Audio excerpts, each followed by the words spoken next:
Hello students, हम लोग आज की क्लास में न्यू चैप्टर स्टार्ट करने जा रहे हैं and this is human I and colourful world. इस चैप्टर में जो सबसे पहले हम हमारा टॉपिक स्टार्ट करने जा रहे हैं दिस इज प्रिज्म।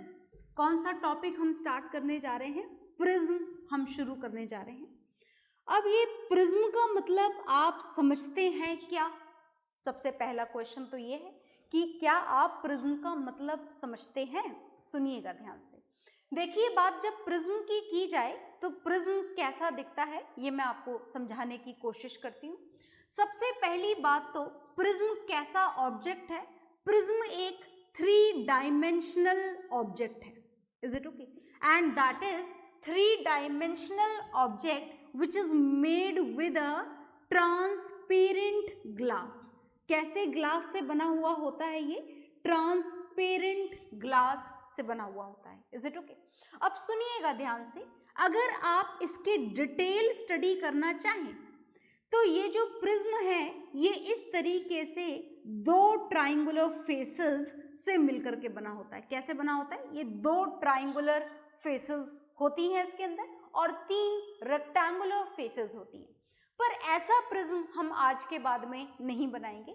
हमें जो प्रिज्म बनाना है, हमारी फिजिक्स के अकॉर्डिंग जो प्रिज्म हमको बनाना है, ऐसा 3D प्रिज्म हम नहीं बनाएंगे, वरना हम प्रिज्म के बारे में, प्रिज्म से रिलेटेड जो फिनोमिनाज हैं हम उनको स्टडी नहीं कर पाएंगे with this complicated 3D diagram of this prism. तो हम जो प्रिज्म यूज करेंगे, हमारी साइंस के लिए जो प्रिज्म हम यूज करेंगे वो हम यूज करेंगे सिर्फ ऐसा, which looks like a 2D object. पर याद रखिएगा कि आपने जो बनाया है ऐसा ही नहीं होता है prism. This is 3D but for the board, इस बोर्ड के लिए है ना, इस बोर्ड के लिए हम जो प्रिज्म बनाने जा रहे हैं that looks like a 2D object. किसकी तरह दिखाई देता है ये?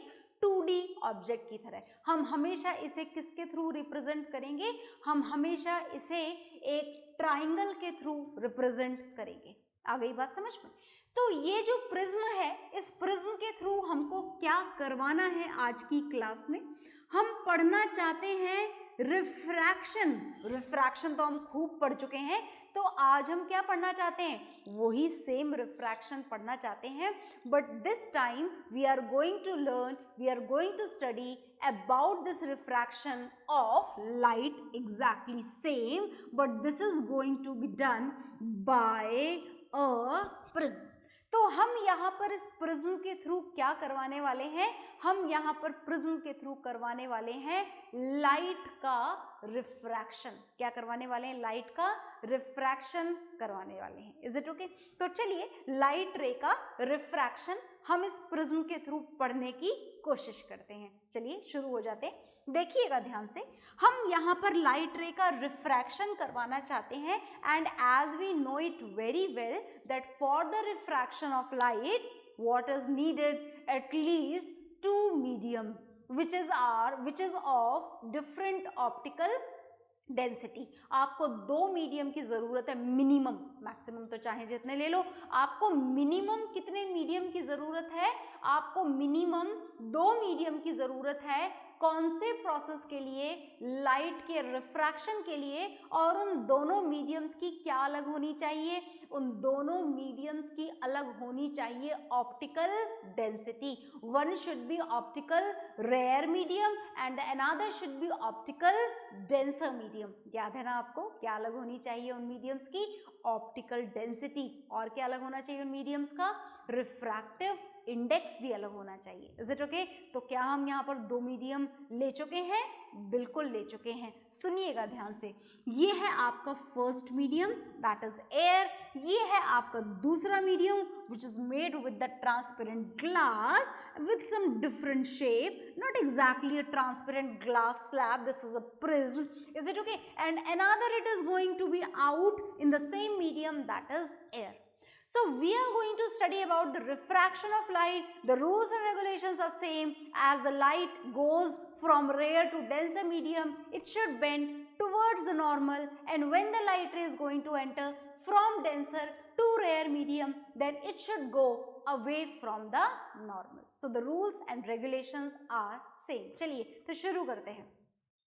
तो as we are going to draw this diagram for the refraction of light, so first thing which has to be drawn here is this. समझ गए कि आप ये क्या बनाया है मैंने? हमने ये बनाई है यहाँ पर इंसिडेंट रे। ये जो लेबल्ड डायग्राम मैं आपके सामने यहाँ पर बनाने जा रही हूँ, this is very important, has to be drawn with a perfection. Is it okay? बिल्कुल परफेक्ट ड्रॉ करना है आपको। आप है ना लाइन को ऐसा टेढ़ा मेढ़ा घुमा नहीं सकते हो। Is it okay? So look here, this is the incident ray which falls on this prism. As we know the definition of incident ray, a light ray which falls on the separating surface is known as incident ray. So this light ray which falls on this glass prism is known as incident ray. And do you remember this point? This point is known as point of incidence, a point where normal has to be drawn. यहाँ पर अब आपको क्या बनाना है? यहाँ पर आपको बनाना है नॉर्मल। नॉर्मल की डेफिनेशन तो नहीं बोले ना, normal is a line which makes an angle of 90 degree with the separating surface. So look here, at this point we have to draw line. So let me make it with a perfection. You also draw it with a perfection. The angle between this line and the refracting surface of this prism should be exactly of 90 degree. कितने degree का angle होना चाहिए? 90 degree का। तो ये जो किसके साथ में, इस लाइन और इस प्रिज्म की सरफेस के बीच का जो एंगल है ना, ये वाला angle, this angle should be of 90 degree. कितने डिग्री का एंगल होना चाहिए? 90 डिग्री का। और कौन सी लाइन है ये? क्या बोलते हैं इस लाइन को हम? इस लाइन को हम बोलते हैं नॉर्मल। क्या बोलते हैं इस लाइन को हम? नॉर्मल। नॉर्मल की डेफिनेशन आज तक हमने नहीं बदली है और आगे भी हम बदलने वाले नहीं हैं। It remains same. This is a line which makes an angle of 90 degree with the separating surface and the same happens here. यहाँ पर भी वही काम हो रहा है। तो देखिएगा, ये इंसिडेंट रे है, एयर से प्रिज्म में एंटर होने वाली है, मतलब रेयर से डेंसर मीडियम में एंटर होने वाली है। We can see directly that air is a rare medium here and the prism is a denser medium here, and again when it is going to enter into the air, so again it will enter into the rare medium. दोबारा से कौन से medium में enter होगा? Rare medium में। तो चलिए देखिए ध्यान से।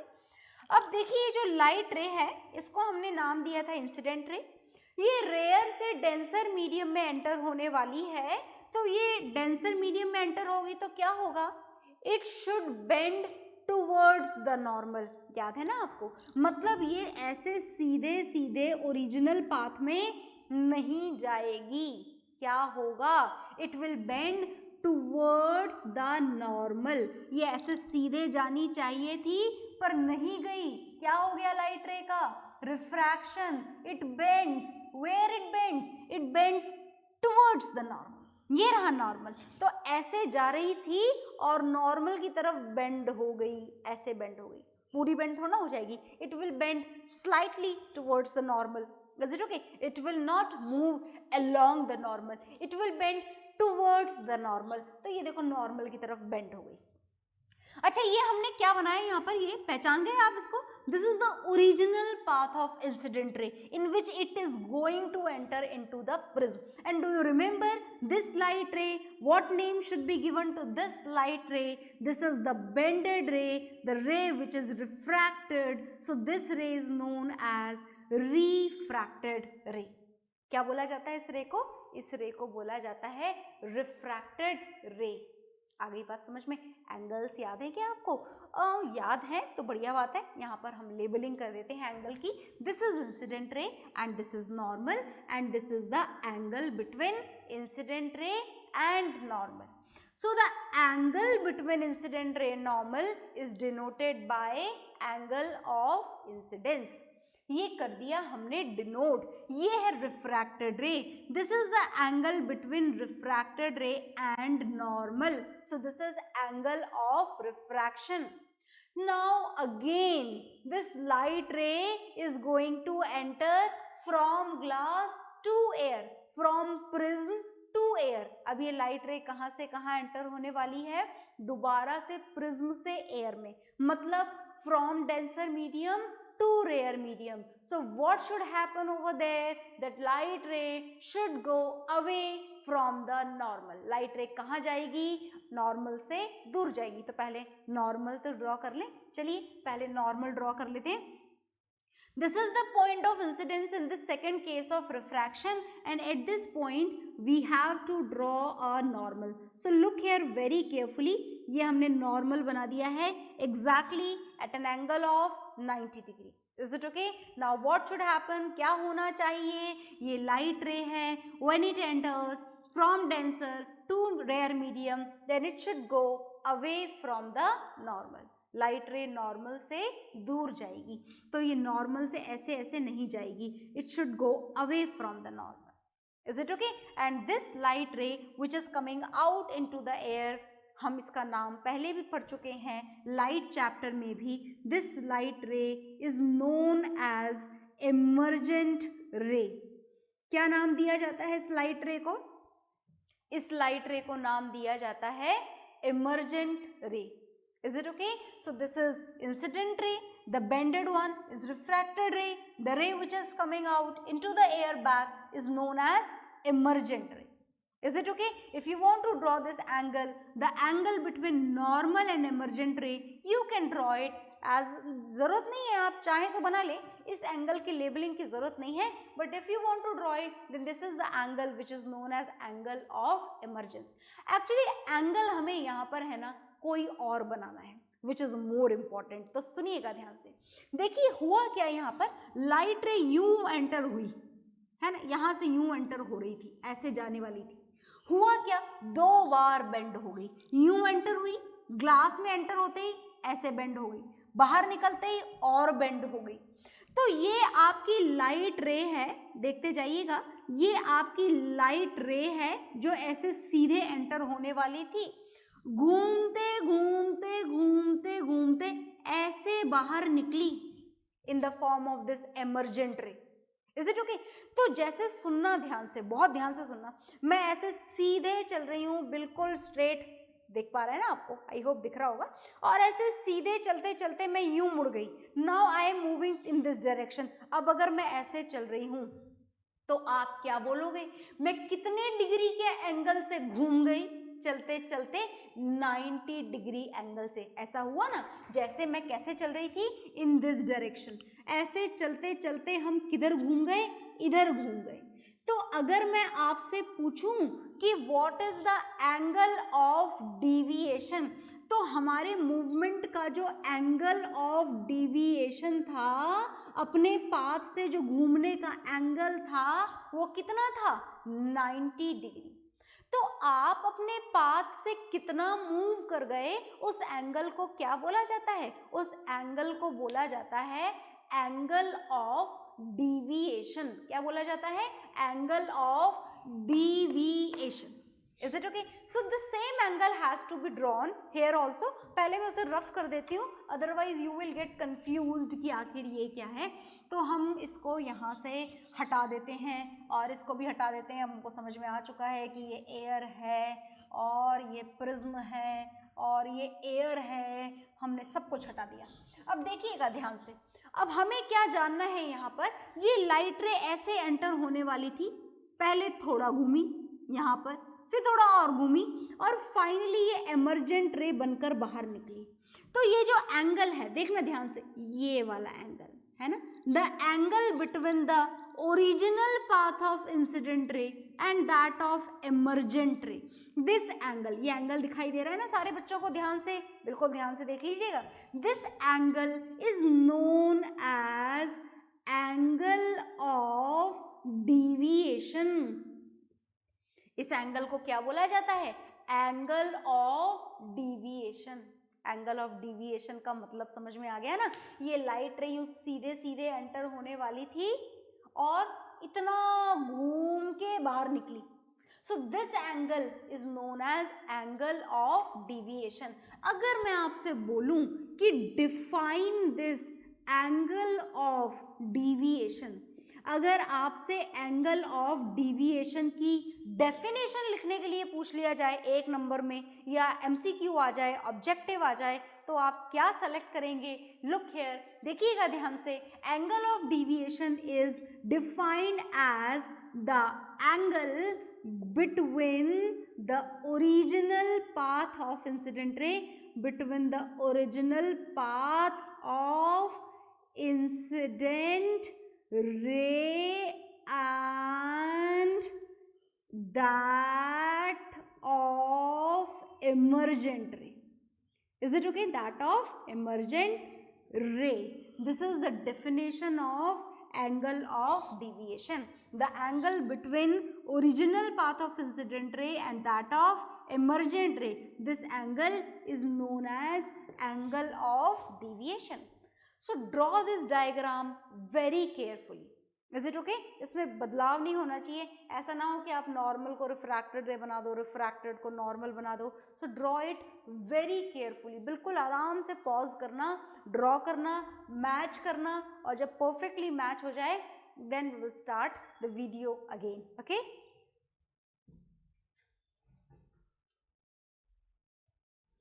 हाँ जी, तो आई होप आपने प्रॉपरली पॉज करके डायग्राम बना लिया होगा. So this is the process, this is the phenomena of refraction of light. कौन सा फिनोमिना पढ़ा आपने अभी अभी?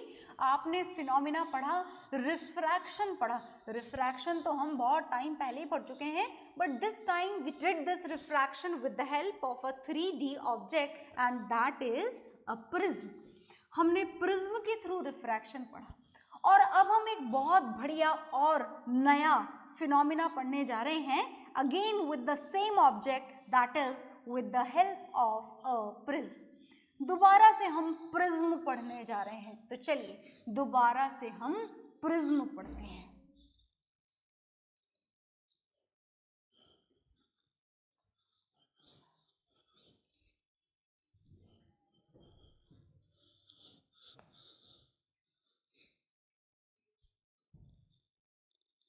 हाँ जी, देखिएगा जो नेक्स्ट फिनोमिना हम पढ़ने जा रहे हैं, सेम प्रिज्म के थ्रू पढ़ने जा रहे हैं. This is dispersion. Dispersion process पढ़ने जा रहे हैं. किसका डिस्पर्जन करवाएंगे हम? सेम व्हाइट लाइट का. Dispersion of white light. Dispersion of white light by a prism. Prism के थ्रू हम व्हाइट लाइट का क्या करवाने जा रहे हैं? प्रिज्म के थ्रू हम व्हाइट लाइट का डिस्पर्जन करवाने जा रहे हैं. Now what is the meaning of dispersion? Dispersion का मतलब क्या होता है? सबसे पहले तो आप ये जाने, फिर हम डायग्राम ड्रॉ करेंगे. देखिए, आपने आपके वो पेंसिल स्केल, जो नॉर्मल स्केल आप खरीदते हैं, ज्योमेट्री बॉक्स में जो स्केल आपको मिलता है, जब वो नया होता है और उस नए स्केल से अगर आप सनलाइट को देखने की कोशिश करो तो it usually divides into 7 colours. I hope कि you already have seen this phenomena. Is it okay? So the same phenomena, if it is going to be done with the help of prism also, the same phenomena will be repeated over there. That means the conversion, the splitting of. Conversion का मतलब यहाँ पर क्या है? Conversion का मतलब है यहाँ पर स्प्लिटिंग. स्प्लिट होने वाली है यहाँ पर. कौन स्प्लिट होने वाली है? व्हाइट लाइट स्प्लिट होने वाली है. Splitting of white light. Splitting of white light into 7 colours. Splitting of white light into 7 colors. This is the only phenomena which is known as dispersion of white light. Is it okay? मतलब white light को आप जब prism पे fall करवाओगे, then what would happen? This white light will change into 7 colors. ये white light कितने colours में change हो जाएगी? कितने कलर्स में स्प्लिट हो जाएगी? उन सारे कलर्स में जिससे मिलकर के हमारी व्हाइट लाइट बनी हुई है. आपको पता है ना व्हाइट लाइट कौन से कलर से मिलकर के बनी हुई है? When we talk about these 7 colours, then these 7 colours in short can be represented by the term, by the short form VIBGYOR. Is it okay? So when white light splits into these 7 colors VIBGYOR, then this splitting of white light, this phenomena of splitting of white light into these 7 colors is known as dispersion of white light. Is it okay? तो चलिए पढ़ते हैं हम इस dispersion को. So look here, ये white light आपने यहाँ पर enter करवाई. कौन से प्रिज्म पर? Prism which is made with the transparent glass. कौन सी लाइट है ये? This is white light, normal white light which can be obtained by the sun or from so many other sources. So when this white light falls on this prism, what would happen? It will change into 7 colors. Look here, ये थोड़ा सा bend हुआ, ये original path था incident ray का, थोड़ा सा bend हुआ, एक कलर मिला आपको, एंड दिस इज सबसे ऊपर वाला कलर होता है रेड. एक दूसरा कलर थोड़ा और बेंड हुआ, तीसरा कलर थोड़ा और बेंड हुआ, चौथा कलर थोड़ा और बेंड हुआ, ये है फिफ्थ कलर थोड़ा और बेंड, ये है सिक्स्थ कलर थोड़ा और बेंड, और ये है सेवेंथ कलर थोड़ा और सबसे ज्यादा bended. Is it okay? And if you want to obtain all these colors on a particular screen, so you can keep this white screen over here. यहाँ पर आप एक white screen रख सकते हैं. Dispersion के लिए आपने prism लिया है, which is a transparent object. यहाँ से यहाँ enter हुई है, तो यहाँ से यहाँ बाहर भी निकलेंगी light rays. तो ये मिली आपको emergent ray red color वाली. सबसे ये white screen मैं यहाँ से हटा रही हूँ, आप मन में समझ लेना this is white screen, और you can write it in the downward direction also. So this is white screen. ये सबसे ऊपर हमको कलर मिलता है और सबसे ऊपर हमको मिलता है रेड कलर. ये मिला, देखो दोबारा से रिफ्रैक्शन होगा, एक बार रिफ्रैक्शन हुआ, दोबारा लाइट बाहर निकल रही है, दोबारा बेंड होके बाहर निकलेगी. एज इट इज मत निकाल दीजिएगा सीधी की सीधी, है ना.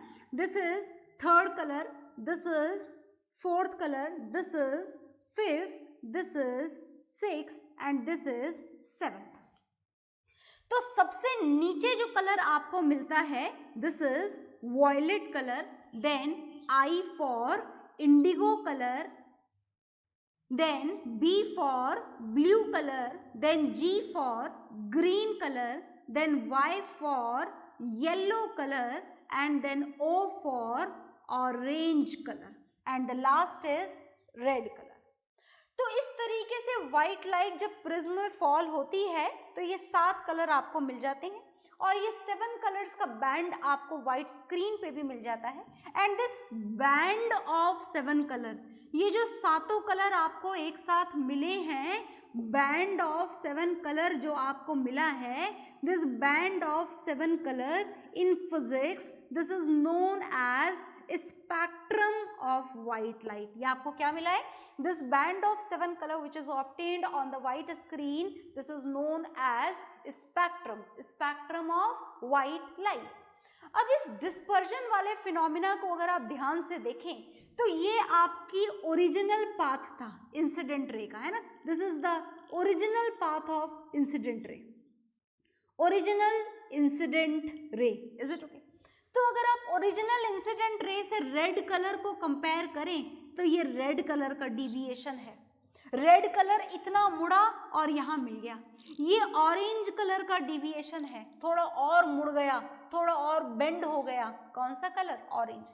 ये येलो कलर का डिविएशन है, थोड़ा और बेंड हो गया. और अगर आप कंपैरिजन वॉयलेट कलर से करें तो सबसे ज्यादा डिविएशन कौन से कलर में होता है? वॉयलेट कलर में. So whenever we talk about the process of dispersion of white light through this glass prism, then what happened? अगर मैं आपसे पूछूं which is the least deviated color, अगर आपसे लीस्ट डिविएटेड कलर पूछा जाए इन सातों कलर में से तो हमारा आंसर होगा रेड.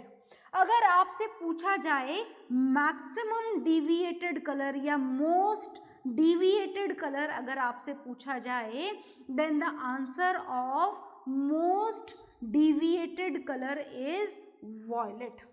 इस ऑर्डर में डिविएशन हो रहा है. सबसे ज्यादा डिविएशन, सबसे ज्यादा जो अपने पाथ से डिविएट हो रहा है, दिस इज वॉयलेट कलर, फिर इंडिगो, फिर ब्लू, फिर ग्रीन, फिर येलो, फिर ऑरेंज, और सबसे कम डिविएशन कौन से कलर में हमको दिखाई दे रहा है? रेड कलर में. So this is the phenomena of dispersion of white light through this glass prism. So note down each and everything whatever is there on the board. बस डायग्राम बनाते वक्त दो बात ध्यान में रखना, एक तो ये कि एक बार रिफ्रैक्शन कराना, ये लाइट रे जिस पाथ में एंटर हो रही है उससे थोड़ा थोड़ा बेंड करते करते करते करते सातों कलर बनाना. And when these 7 colours came out through this prism then again a bending should be shown. दोबारा से एक बेंडिंग होनी चाहिए, क्योंकि अगर मीडियम बदलेगा तो लाइट रे का रिफ्रैक्शन होगा. Is it okay? तो इस बात को ध्यान में रखते हुए आप ये डायग्राम और सारी चीजों को बिल्कुल प्रॉपरली नोट डाउन कर लीजिए. ओके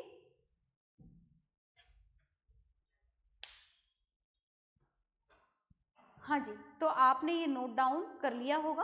और इस तरीके से हमने लाइट के दो फिनोमेना आज की क्लास में पढ़ लिए हैं, और इसके बाद हम लोग पढ़ेंगे नेक्स्ट क्लास में. Okay, bye everyone.